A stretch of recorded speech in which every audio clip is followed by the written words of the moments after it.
જય દ્વારકાધીશ મિત્રો, કેમ છો બધા? મજામાં? તીડીભાઈના વિડીયો તો તે બધા મજામાં જ હોય. તીડીભાઈ આજ ખર્ચો કર્યો છે માઇકનો, સબસ્ક્રાઈબ કરી દેજો. તો રવિવારીમાં બધાનું હાર્દિક સ્વાગત છે. રવિવારે ભાખરી ખાઈને મેં લીધો છે મોબાઈલ ને નાની લીધી છે પિચકારી વાળી ઇસ્ત્રી.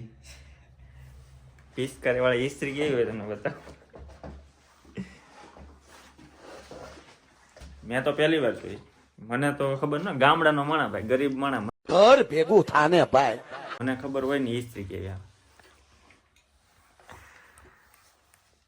પિચકારી વાળી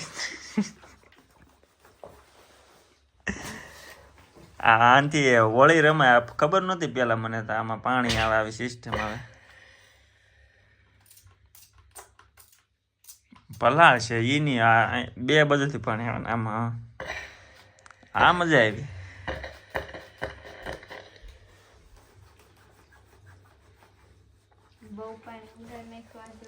આ ઇસ્ત્રી અહીંથી લીધેલી છે અને સેમ ભાવ જ છે. કઈ કંપની છે?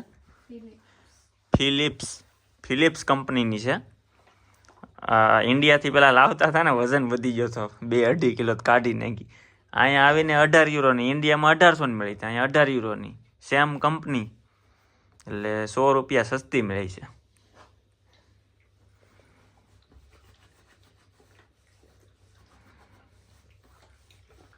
આમાં છે ને કલર ભરી દેવાનો ને હોળી રમવાની. બેટરી હારે રાખવાની એક.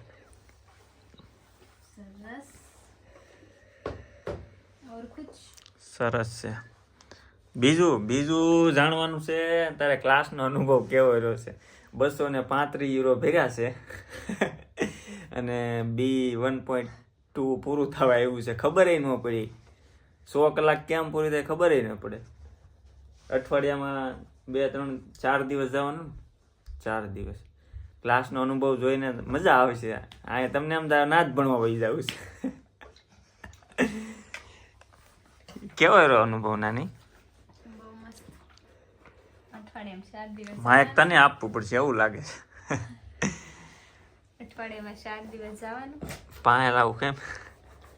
એમાંથી એક દિવસ એક લાઇબ્રેરી નથી ને, મતલબ ટીચર. જોરથી બોલ. કટ નથી કરો, જોરથી બોલ. માયક ન કર તને આપું.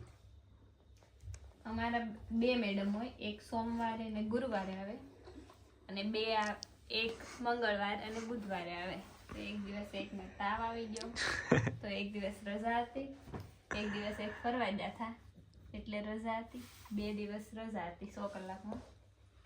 આમ કોર્સ પૂરો થતો તો 30 તારીખે, પછી વધાર્યો છે 31 ને 1 તારીખ હજી લેશે. 2 જે રજા પડી છે એ પૂરો થશે. રજા કેમ પડી? કેમ પડી? એક મેડમ ફરવા ગયા હતા. એને હમણાં 2 દિન રજા. સ્ટ્રાઇક હતી તે. બીજું 1 મિનિટ હું કહું, અહીંયા હાલતા છે ને બધા હડતાલો બહુ કરે ભાઈ, બસોની.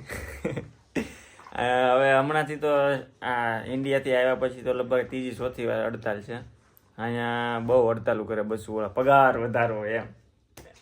મને લાગે હડતાલનું અહીંથી કે પછી આવડા નાથી શીખીને આવ્યા લાગે હડતાલ કરવાનું.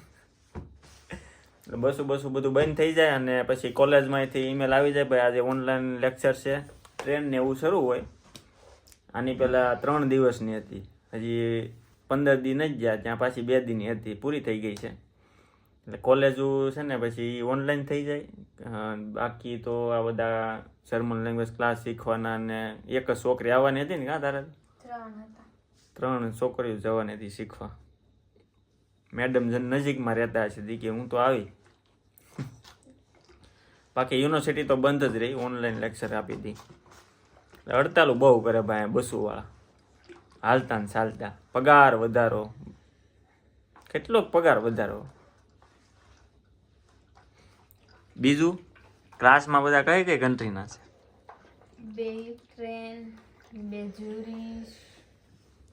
તારી બાજુવાળી, પછી તારી બાજુવાળી, સાઉથ આફ્રિકા. તારી બાજુવાળી કઈ કન્ટ્રી? એ આફ્રિકા. કયું આફ્રિકા? એ નહીં. એને 10-12 જાતના તો વાળ છે. કેવા અને શું કહેવાય રિંગ રિંગ પહેરે. દરરોજ અલગ અલગ વાળે ઓલા ગુથેલા ને વાકોડિયા ને આપણે ઓલા ગીરના બાવા ન હોય એવા જટાયું. એક દાદી છે ઈ શીખે છે જર્મન લેંગ્વેજ 50 વર્ષ 50-60 વર્ષના દાદીમાં જર્મન લેંગ્વેજ શીખવા આવે વિચાર. યુક્રેનના છે. સિગરેટ બહુ પીવે. સિગરેટ તો અહીંયા શું સિગરેટ વ્યવહારિક છે. મેડમે બ્રેક મોડો આપ્યો હોય ને તરત કે બ્રેક 2 કલાક જાય એટલે બ્રેક જવે સીધા જ નીચે.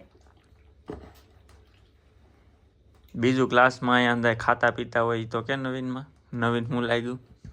ગમે ત્યારે બધા ખાય જેને ખાવું હોય ખાય ફોનમાં વાત કરો તો કરો બહાર નીકળવું હોય તો એની ટાઈમ નીકળી જાઓ ને ક્યારે મેડમ કોઈને ખીજાણા એવું તો લાગ્યું જ ને ના સ્ટુડન્ટ હશે નો આવડે તો દાંત કાઢતા કાઢતા કહો કે નથી આવડતું હોમવર્ક નો લાવે તો કહી દે ભૂલી ગઈ વાત પૂરી. આપણે મારો અનુભવ આ તો એનો મારા કોલેજનો અનુભવ હું અલગથી વિડીયો બનાવી બહુ મજા આવશે. અહીંયા ક્લાસ કેવી સિસ્ટમ બધે ભણવા જાઓ તો તમે આપણે ઠેલા લઈને જાય ના ઇન્ડિયામાં તો ઠેલા લઈને આમ ડ્રેસ પહેરીને જવાનું કમ્પ્લેટ તૈયાર થઈને અને એમાં જો ભૂલથી ખાલી ચોકલેટ ખાવાની તો વાત અલગ પણ ઠેલામાં લવાઈ ગયું હોય તો બહાર 2 કલાક અંગૂઠા પકડાવે.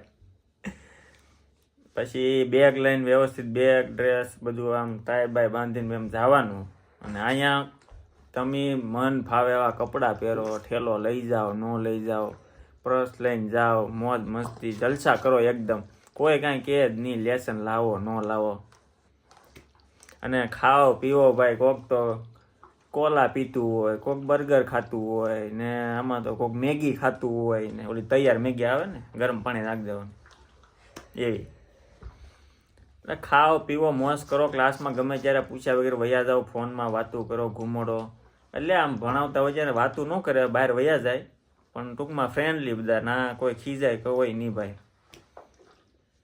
તમને મન છું ને ભાઈ ના વહી જવું છે એમ પૈસા વધુ થાય હા ભણતા છે ને એમ જ થાય હા સારું પણ હકીકતમાં નથી સારું.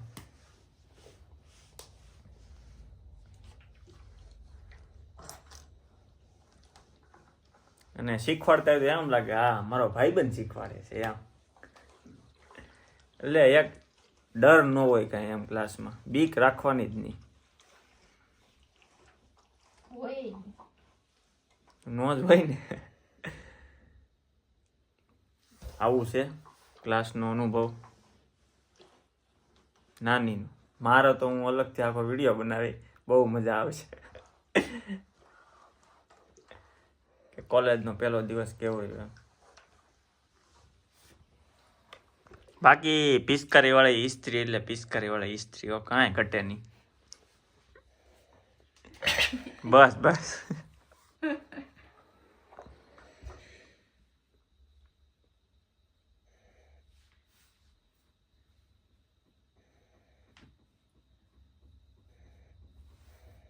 હા અવાજ એમાં ઇસ્ત્રીમાં આવ્યો સરસ વેરી ગુડ. બીજું નવીન ક્લાસની વાતમાં હોય તો આપણે કહીએ ના 2 લેવલ થઈ જાય 1 લેવલ 2 લેવલ અહીંયા એમ જ છે 2 લેવલ A1.1 A1.2 પછી B1.1 B1.2 પછી હવે B2માં પાછા 3 લેવલ થાય છે.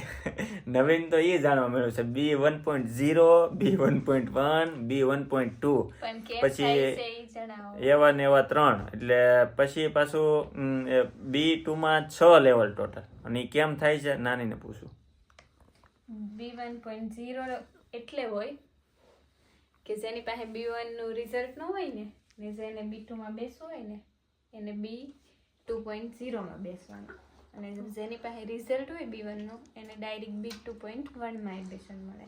ઓકે તે ટેસ્ટ તો આપી દીધી ને ટેસ્ટ નથી એક્ઝામ ની ડેટ હતી ને એટલે ટેસ્ટ ન લે તો એક્ઝામ ની ડેટ ન મળી હોય ને આપણે જાય તો એ લોકો આપણી ટેસ્ટ લે ને લેવલ ચેક કરે ફરીથી પાછું ઓકે. B1 ની એટલે ટેસ્ટ બીજી વારે પાછી ટેસ્ટ લે અને એ નક્કી કરે કે ભાઈ B2.0 એડમિશન દેવું કે B2.1 અને B1.2 ચાલુ હોય ત્યારે જ તમારે એના કહી દેવાનું કે ભાઈ મારે આગળ લેવલ કરવાનું છે B2.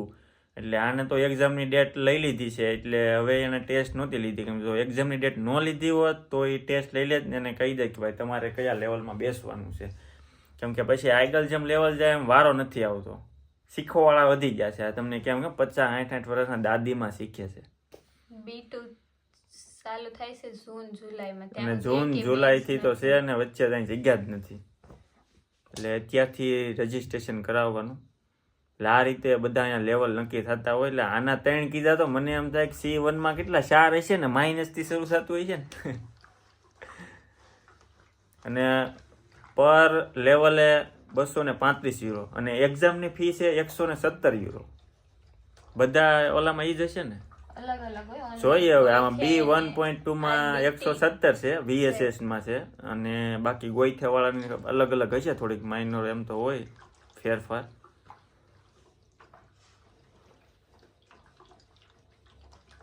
ઈ લોકો જ આપણે ક્લાસ કરે એટલે એક્ઝામની ડેટ લઈ દે. અને VSS માં તો ભાઈ એ લોકો જ ડેટ આપી દે છે કે ભાઈ આ તારીખે એક્ઝામ છે.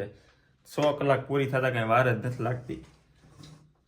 અને રજા પાડો તો તમને પછી પૂરું થઈ જાય ને કોર્સ, પછી 1-2 દિવસ જેટલા દિવસ પાડો એટલા દિવસ તમને એક્સ્ટ્રા આપી દે. ભણાવવામાં આ લોકો પાસે ટાઈમ જ નથી. વાંહે શીખવાવાળા જેટલા છે ને વાંહે લેવલ શરૂ. શીખવાવાળી પબ્લિક વધી ગઈ છે. જર્મન લેંગ્વેજ સિવાય પણ બીજો કાંઈ ઉપાય જ નથી. અત્યારે માર્કેટમાં એવી મંદી છે ને, જેમ સુરતમાં ક્યારેય મંદી નથી એવી આવી ને, એવી જ અત્યારે આ વર્ષે જર્મનીમાં આવી છે. મંદીની તો હું શું વાત કરું. જોબમાં બધે ફૂલ મંદી છે. કેટલી જોબમાં એપ્લાય કર્યું છે? 20-25 હશે. જગ્યા બહુ બધે છે પણ અત્યારે બધે ના જ આવે છે.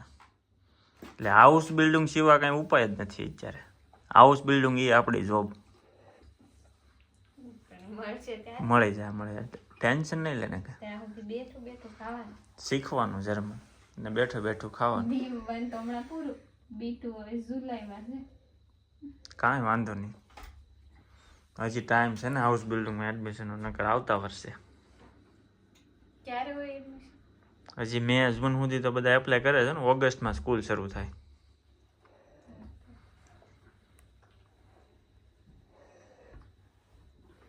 થઈ જાય કાંઈકનું કાંઈક. જય દ્વારકાધીશ. તો પછી ટેન્શન લઈને ક્યાં જાવ? કાલની ખબર નથી ને પછી આગળનું ક્યાં વિચાર.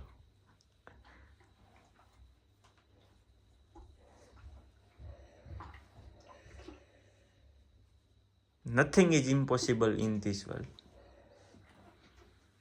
આખા દિવસનું ઇંગ્લિશ બોલી જેવું લાગે.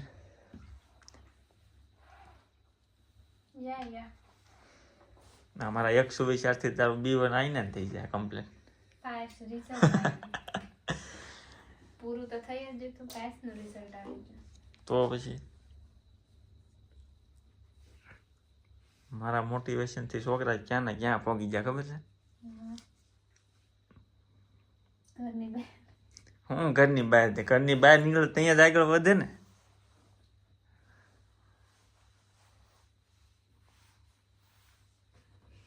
છોકરા આગળ વધી ગયા ને હું યુટ્યુબર બની ગયો. ચેનલને લાઈક ચેનલ સબસ્ક્રાઇબ કરી દેજો. નવું માઇક લઈ આવ્યો છું, સબસ્ક્રાઇબ કરી દેજો. ખર્ચો કર્યો છે, ઇસ્ત્રીનો ખર્ચો ખર્ચા કરી નાખે છે વધારે, એટલે સબસ્ક્રાઇબ કરી દેજો. હા શું ને, તો મળીએ આવતા વિડીયોમાં. જય દ્વારકાધીશ. જય દ્વારકાધીશ.